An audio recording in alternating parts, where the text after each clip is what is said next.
Sir నమస్తే sir. నమస్తే అండి. సో ఇప్పుడు ప్రతిపక్ష హోదా ఉందని ఫీల్ అవుతున్న వైసీపీ వాళ్ళు ఏమంటున్నారంటే పవన్ కళ్యాణ్ డిప్యూటీ సీఎంగా నువ్వు రాజీనామా చేసాయి, మాకు ఎట్లాగో నువ్వు ప్రతిపక్ష హోదా ఇస్తలేవు కదా, నువ్వు తీసుకునే విధంగా మాట్లాడుతున్నారు. సో దీన్ని మనం ఎట్లా చూడవచ్చు? జరిగిన పని కదండి అది. వాస్తవానికి ఒక రూల్స్ రెగ్యులేషన్స్ ఉంటాయి. ఈ మాట్లాడే వాళ్ళు ఏంటంటే ఏదో మాట్లాడతారు కదా తప్ప దానికి ఒక ప్రాసెస్ ఉంటుంది.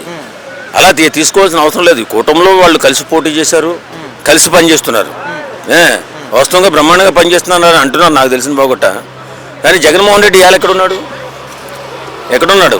పులివెందుల పిల్లి ఎక్కడుంది ఇప్పుడు? అక్కడున్నాడు. ఇప్పుడు ఇక్కడ సూపర్ 6 గురించి ఎలా అమలు చేయాలని నేను తర్జన పడుతున్నారు కదా. ఈయన అక్కడ ఉన్నవాడు అసెంబ్లీలో ఉండి ఎప్పటి నుంచి అమలు చేయగలుగుతారని చెప్పి అడగాలి కదా. అడిగేవాళ్ళు లేకపోతే వాళ్ళ ఇష్టారాజ్యం అయిపోతుంది కదా ప్రభుత్వం. మరి ఇలాంటప్పుడు నువ్వు పులివెందులలో ఏం పీకుతున్నావు అంట నాకు అర్థం కాదు. ఎంత మంచి పని చేసే వాళ్ళైనా క్వశ్చన్ చేసే వాళ్ళు ఉంటే ఉండాలి కదా. ఉండకపోతే ఏంటి ఏమనుకుంటున్నాడు అతను?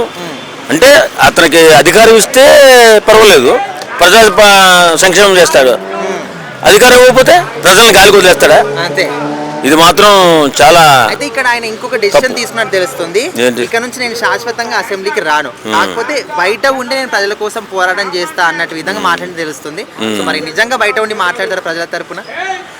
అవి జరిగే పనులు కాదు. ఇక్కడ ఈ ఒక వర్కులన్నీ ఇక్కడ పాస్ అవుతుంటాయండి.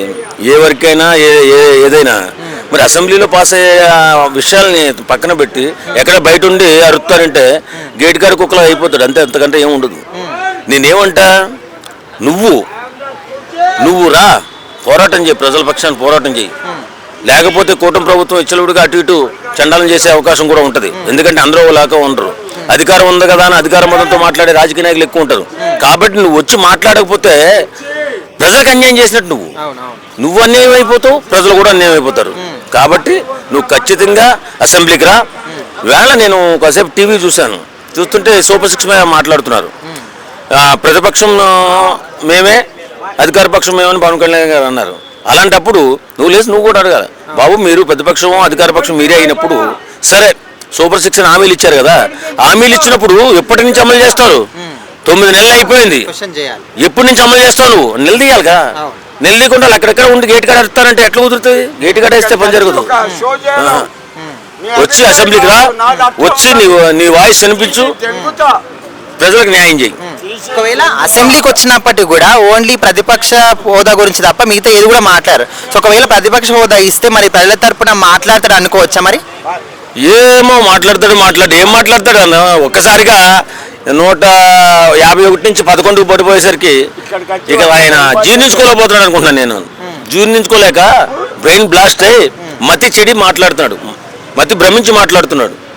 ఊరి నాయన నువ్వు అసెంబ్లీకి వచ్చి నిలబడితే పనులు జరుగుతాయని అందరూ అంటున్నారు, ప్రజలు అంటున్నారు, అలాగే నాయకులు కూడా అంటున్నారు కదా. ఏం నష్టపోతావు నువ్వు? వచ్చి అసెంబ్లీకి రా. ఇప్పుడు వాళ్ళు మాట్లాడేసుకుంటే సరిపోద్దా?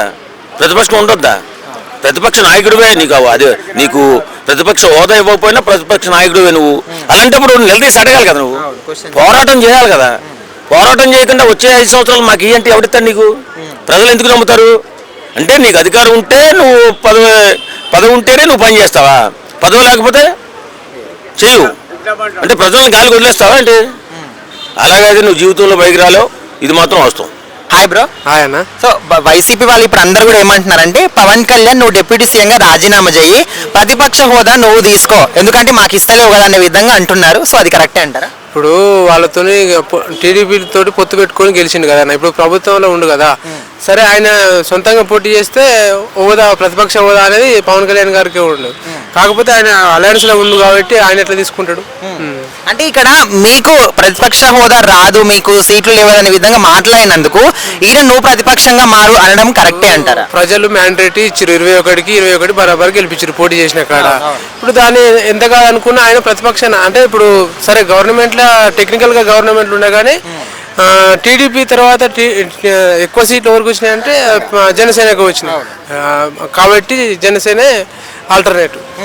అంటే వీళ్ళు ఆ విధంగా ఆయన కరెక్టేనా వైసీపీ ఆయన? అది ఓర్వలేక అది అంటే ఏంటంటే పవన్ కళ్యాణ్ గారిని ఎంతసేపు ఉన్నా టీడీపీ నుంచి విడగొట్టాలనే కుట్ర. వీళ్ళు ఓర్వలేక ఇప్పుడు పవన్ కళ్యాణ్ ఉన్నంతసేపు మేము చంద్రబాబు నాయుడిని ఏం చేయలేము, పవన్ కళ్యాణ్ అనే ఒక్క వ్యక్తి విడిపోతే మేము ఏమైనా విచ్చలవిడిగా ఆడిన ఆటలో అన్నీ సాగుతాయి అనే ఉద్దేశంతో వాళ్ళు ఇట్లా మాట్లాడుతారు.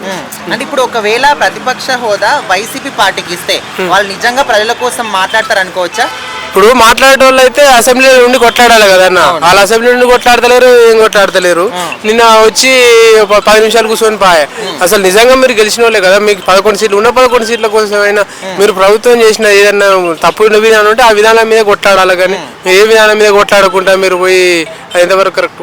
అంటే ఇప్పుడు జగన్మోహన్ రెడ్డి ఏమంటాడంటే ఓకే నేను ఇప్పటి నుంచి శాశ్వతంగా అసలు అసెంబ్లీకే రాను కానీ బయట ఉండి ప్రజల కోసం నేను పోరాటం చేస్తా అంటాడు. మరి నిజంగా ఇప్పుడు అదేదో అసెంబ్లీలోనే చేయొచ్చు కదన్న, అసెంబ్లీలో మైక్ ఇవ్వకపోతే ఇప్పుడు సరే నీకు అదే విధంగా అప్పట్లెక్క నువ్వు చేసినట్టే చంద్రబాబు నాయుడు చేయట్లేదు కదా, నువ్వు అసెంబ్లీలో అదే మాట్లాడకపోతే నీకు మైక్ ఇవ్వకపోతే ప్రజలే ప్రశ్నిస్తారు కదా ప్రభుత్వాన్ని, టీడీపీ ప్రభుత్వాన్ని ప్రజలే ప్రశ్నిస్తారు కదా.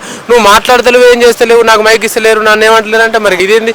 ఇప్పుడు ఆడలేక మధ్యలో ఓడినట్టు ఇది అది. సో ఓవరాల్ గా ఏమంటారు మరి వీళ్ళు చేస్తుంది కరెక్టే అంటే? కరెక్ట్ కాదు, వైసీపీ కరెక్ట్ కాదు. మీకు దమ్మున్న ప్రతిపక్షం అయితే అసెంబ్లీలో ఉండి కొట్లాడాలి. నువ్వు అప్పుడు అసెంబ్లీలో కొట్లాడిన మొగనువే కదా, ఎందుకు నువ్వు భయపడి పారిపోతున్నావు? అసెంబ్లీలో ఉండాలి.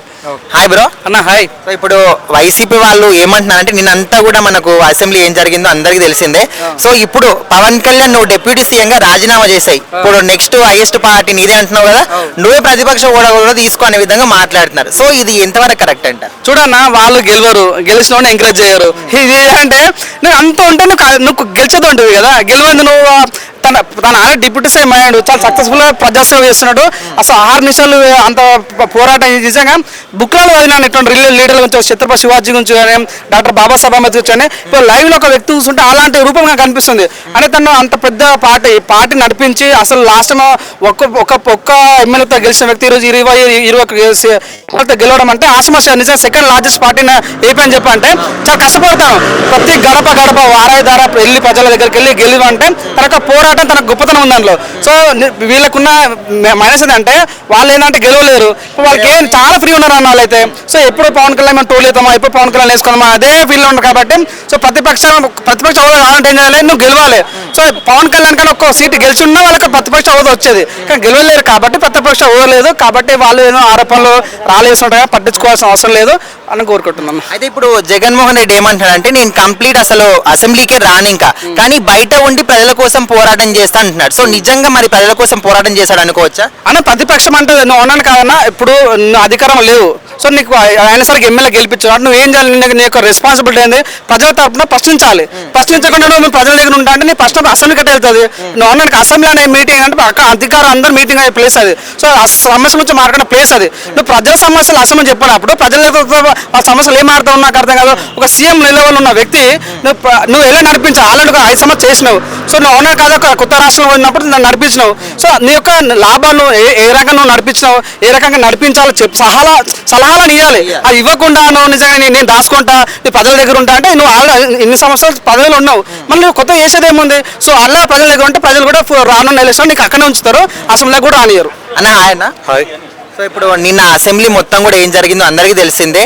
సో ఈ రోజు వైసీపీ వాళ్ళు ఏమంటున్నారంటే మాకు ప్రతిపక్ష హోదా ఇస్తలేరు కదా, సో పవన్ కళ్యాణ్ నువ్వు డిప్యూటీ సీఎం గా రాజీనామా చేసాయి, నువ్వే ప్రతిపక్ష హోదా తీసుకునే విధంగా మాట్లాడుతున్నారు. సో ఈ మాటలు కరెక్టే అంటారా?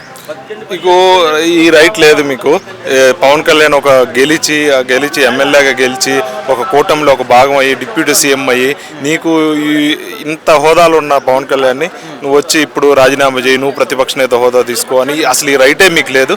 మీరు తీసుకోదలుచుకుంటే మీరు తీసుకోవాలి. మీకు ప్రజలు మిమ్మల్ని తిరస్కరించారు. మీకు 10% వస్తేనే మీకు ప్రతిపక్ష నేత హోదా వస్తుంది, మీకు ఇవ్వలేదు. 11 ఎన్నో ఇచ్చారు కాబట్టి మీకు ప్రతిపక్ష నేత హోదా ప్రజలు ఇవ్వాలి, వాళ్ళు ఇవ్వలేదు. ఒక చట్టపరంగా అయితే మీకు స్పీకర్ కానీ చంద్రబాబు నాయుడు గవర్నమెంట్ కానీ మీకు ఈ ప్రతిపక్ష నేత హోదా ఇవ్వరు. ఒక న్యాయంగా అయితే మీకు కావాలేమో కానీ ఒక రూలింగ్ పార్టీ అన్నాక కంపల్సరీ అవకతవకలు ఉంటాయి, ప్రశ్నించే గలం కావాలి. అది ఆంధ్రప్రదేశ్కి, ఒక దేశంలో ఆంధ్రప్రదేశ్కి మాత్రమే ఇది లేదు అంటున్నారు. ఇది నిజమైతే ఇది మన దౌర్భాగ్యం. కంపల్సరీ ఒక రూలింగ్ పార్టీ ఉన్నాక అపోజిషన్ అనేది ఉండాలి. అపోజిషన్ ఉంటేనే దాని మీద వచ్చే మైనస్ పాయింట్. రూలింగ్ పార్టీలో చాలా మైనస్ పాయింట్స్ ఉంటాయి. ప్రజల తరపున అన్యాయం జరుగుతుంటుంది, చాలా జరుగుతుంటాయి ప్రజలకు అన్యాయాలు. వీటన్నిటి ప్రశ్నించడానికి ఒక ప్రతిపక్ష నేత కంపల్సరీ ఉండాలి. కానీ దురదృష్టవశాత్తు నీ దురదృష్టం అలా తయారైంది. నువ్వు చేసిన పరిపాలనకి ప్రజలు నీకు 175 వైనాట్ 175 అన్నావు, నీకు 175 కాదు కదా, నీకు కనీసం 10% సీట్లు కూడా ఇవ్వలేదు. అయితే ఇప్పుడు జగన్మోహన్ రెడ్డి ఇంకొక డెసిషన్ ఏది తీసుకున్నాడంటే ఇక మీదట నేను అసలు కంప్లీట్ గా అసెంబ్లీకి వెళ్ళాడు, కాకపోతే బయట ఉండే ప్రజల కోసం పోరాటం చేస్తా అంటున్నాడు. సో నిజంగా చేస్తాడు అనుకోవచ్చా? ఇది జగన్ ఇది కొత్తగా తీసుకున్న డెసిషన్ కాదు, ఇది గతంలో కూడా వచ్చాడు. ఒక 2019 బిఫోర్ అనుకుంటాను ఇట్లానే ఒక వచ్చి వెళ్ళిపోయాడు. అంటే ఈ జగన్ గారికి ఇక్కడ అసలు ఇక్కడ ఉంటే అసెంబ్లీలో ఒక ఉండాలనిపించట్లేదు. రెండోది ఇప్పుడు ఏంటంటే ఇప్పుడు అసెంబ్లీకి వచ్చి జగన్ ఎట్లుందంటే ఒక 60 days ఒక 2-3 months కంటిన్యూగా అసెంబ్లీకి రాకపోతే ఒక స్పీకర్ గారికి ఒక హక్కు ఉంటుంది, ఎలక్షన్ కమిషన్కి పంపించేసి అక్కడ సభ్యత్వం ఎమ్మెల్యే రద్దు చేసి మళ్ళీ ఇంకో ఎలక్షన్ పెట్టే అవకాశం ఉంది. కాబట్టి నీవు ఆ భయంతో నువ్వు వచ్చావని క్లియర్ కట్గా అందరికి తెలిసిపోతుంది. నీ వైఖరి కూడా ఎలా ఉందంటే గతంలో కానీ ఇప్పుడు కానీ నువ్వు వచ్చావా, సైన్ చేసావా, అరిచావా, కాసేపు అరిచావా, వెళ్ళిపోయావా అన్నట్టుగా, బాయ్కాట్ చేసి వెళ్ళిపోయావా అన్నట్టుగా ఉంది. ఇది యాజ్ యూజువల్ ఎక్స్పెక్ట్ చేసినట్టుగానే ప్రజలు ఎట్లయితే ఎక్స్పెక్ట్ చేశారు నువ్వు వస్తావని మాత్రం ఎవరు అనుకోలేదు అసెంబ్లీకి వస్తావని. కానీ నువ్వు రావాలి, యువర్ గుడ్ అపోజిషన్ లీడర్. గతంలో చూసాము నువ్వు ప్రత్యేక హోదా మీద నీ పోరాటం కానీ అక్కడ ఆ స్థాయి నుంచి నువ్వు ఇప్పుడు ఏంటంటే ప్రతిపక్ష నేత హోదా అడుక్కునే స్థాయికి వచ్చావు. కాబట్టి ఎంత దిగజారిపోయావో ఒకసారి రిమెంబర్ చేసుకో నువ్వు. కాబట్టి నువ్వు ప్రజల్లోకి వెళ్ళటం కాదు, నువ్వు ఇక్కడికి వచ్చి అసెంబ్లీకి వచ్చి నువ్వు అసెంబ్లీలో ఒక నువ్వు మెంబర్ ఆఫ్ లెజిస్లేటివ్ అసెంబ్లీ, నువ్వు ఎంపీ కాదు, ఎంపీ అయితే ఢిల్లీ పోతావు. ఇక్కడ నువ్వు ఒక మెంబర్ కాబట్టి నువ్వు వచ్చి నీ రైట్స్ ఏమంటే ఉన్నాయో ప్రజల తరపున పోరాడు. ఇవన్నీ ప్రజలు గమనిస్తారు. నీకు ఏం పెద్ద సమయం అక్కర్లేదు, నాకు సమయం సరిపోవట్లేదని చెప్తున్నావు రీజన్ మాత్రం. ఇది మాత్రం ఒక వెనక తిరుగు రీజన్ చెప్పి తప్పించుకుంటున్నావు అనిపిస్తుంది. పెద్ద నీకు ప్రశ్నించడానికి పెద్ద సమయం ఎందుకు? మీ అందరికి తలా 1 minute చాలు, సమాధానానికే సమయం కావాలి, ప్రశ్నించడానికి సమయం అవసరం లేదు. మీరు మేజర్గా ఈ హామీల మీదే కాబట్టి మీరు ప్రశ్నించేది. మీకు ఒక్కొక్కరు 140-150 హామీలు ఉన్నాయి. మీరు తలా ఒక నిమిషం కేటాయించినా కానీ మీరు ఒక 5-6 తీసుకున్నా సరే మీరు ప్రశ్నించగలుగుతారు. ఇవన్నీ ప్రజలు వాళ్ళు సమాధానం చెప్పలేకపోతే, రూలింగ్ గవర్నమెంట్ సమాధానం చెప్పలేకపోతే ఇవన్నీ ప్రజలు గమనిస్తారు కదా. Hi bro. హాయ్. సో ఇప్పుడు వైసీపీ పార్టీలో ఉన్న వాళ్ళు కొంతమంది పవన్ కళ్యాణ్ని నువ్వు డిప్యూటీ సీఎంగా రాజీనామా చేసి నువ్వు ప్రతిపక్ష హోదా తీసుకునే విధంగా మాట్లాడుతున్నారు. సో ఈ మాటలు కరెక్టే అంటారా? అది కరెక్ట్ కాదు. బట్ నేను కూడా చూస్తే ఎలా అంటే ఇప్పుడు జగన్ కూడా ఒకటి ఇవ్వమని చెప్తున్నాడు. అంటే పవన్ కళ్యాణ్ ఎలా అంటున్నాడు అంటే 11 సీట్లకు చంద్రబాబు ఇవ్వడు, నేను ఇవ్వ అంటే అది ప్రత్యక్షం అలా ఇవ్వడానికి కుదరదు అని చెప్తున్నాడు అన్నట్టు. అలా రూల్స్ ఒప్పుకోవని అంటున్నాడు. జగన్మోహన్ రెడ్డి నాకు 40% ఓట్ షేరింగ్ ఉంది ఇవ్వండి అనే విధంగా మాట్లాడితే పవన్ కళ్యాణ్ మీకు రాదు, మీకు అట్లా కావాలనుకుంటే జర్మనీకి అక్కడ వెళ్ళండి అని చెప్పారు. సో దానికి వీళ్ళు రిటర్న్ కౌంటర్కి ఇట్లా అంటున్నారు. అంటే ఈ విధంగా మాట్లాడడం కరెక్టేనా? ఆ విధంగా అయితే కరెక్ట్ కాదు. అంటే ప్రతి ఒక్కరు ఎలాంటి ఎమ్మెల్యేలు కదా, అంటే వాళ్ళకు కూడా ఎంతో కొంత హక్కు ఉంటుంది అని అలా అడిగారు అన్నట్టు. అలా అంటే ఇప్పుడు టీడీపీ పార్టీ తర్వాత ఎక్కువ సీట్లు ఉంది అంటే ఆబ్వియస్లీ జనసేన పార్టీ, కాకపోతే వాళ్ళు ప్రతిపక్షంలో లేరు, అందరూ ఒకటి కూటమిలో ఉన్నారు. సో వీళ్ళకి ప్రతిపక్షం ఇవ్వట్లేదని ఒక కోపంతో నువ్వు రాజీనామా చేయడం అనేది కరెక్టేనా? అదైతే కరెక్ట్ కాదు. అలా సో ఓకే, ఇప్పుడు ఒకవేళ మనకు జగన్మోహన్ రెడ్డి ఏం చెప్తున్నాడు అంటే నేను ఇప్పటి నుంచి అసలు శాశ్వతంగా మొత్తానికి అసెంబ్లీకి రాను, బయట ఉండే ప్రజల కోసం పోరాటం చేస్తా అంటుండు. సో నిజంగా ఆయన ప్రజల కోసం మాట్లాడాడు అనుకోవచ్చా? ఏమో అలా అంటే కష్టం. ఎలా అంటే మనకి ఏదైనా ఒక పదవి ఉంటేనే కదా, అంటే ఏదైనా మాట్లాడగలుగుతాం, ఏదైనా డేర్ చేయగలుగుతాం. పదవి ఉంటే, పదవి లేనప్పుడు అంటే కష్టమే. అలా అంటే అప్పుడు హామీలు ఇస్తాడు. ఇట్లాంటి మన గవర్నమెంట్ తరఫున అంటే హామీలు నిర్వహించడానికి అట్లాంటి నిధులు వస్తాయి. బట్ ఓన్గా పెట్టుకోవాలంటే పెట్టుకోలేడు కదా అంతా. అలా అంటే ఆయన అసెంబ్లీకి పోయి కూడా ఆయన సొంత లాభం కోసం అంటే ప్రతిపక్ష హోదా కోసం కూడా మాట్లాడిన వ్యక్తి మరి బయట ఉండి ప్రజల కోసం మాట్లాడతారంటే ఎవరైనా నమ్ముతారు అనుకోవచ్చు? ఎవరైతే నమ్మరు. ఇట్లా అతను బాత్రూమే 20 లక్షలు అట, జస్ట్ ఓన్లీ బాత్రూమే. అంటే బాత్రూమ్ 20 లక్షలు అంటే చూడండి. ఇక అలాంటి అంటే చాలా మంది అయితే నమ్మట్లేదు. బట్ అంటే ఒకసారి ఏం చేస్తాడో తెలియదు. ఇక అలా ఒకవేళ జగన్మోహన్ రెడ్డికి ప్రతిపక్ష హోదా ఇస్తే మరి ఆయన నిజంగా ప్రజల తరపున పోరాడి ప్రజల కోసం పోరాటం చేశాడు అనుకోవచ్చా? అయితే నాకైతే అనుకోబుద్ధి కావట్లేదు అలా.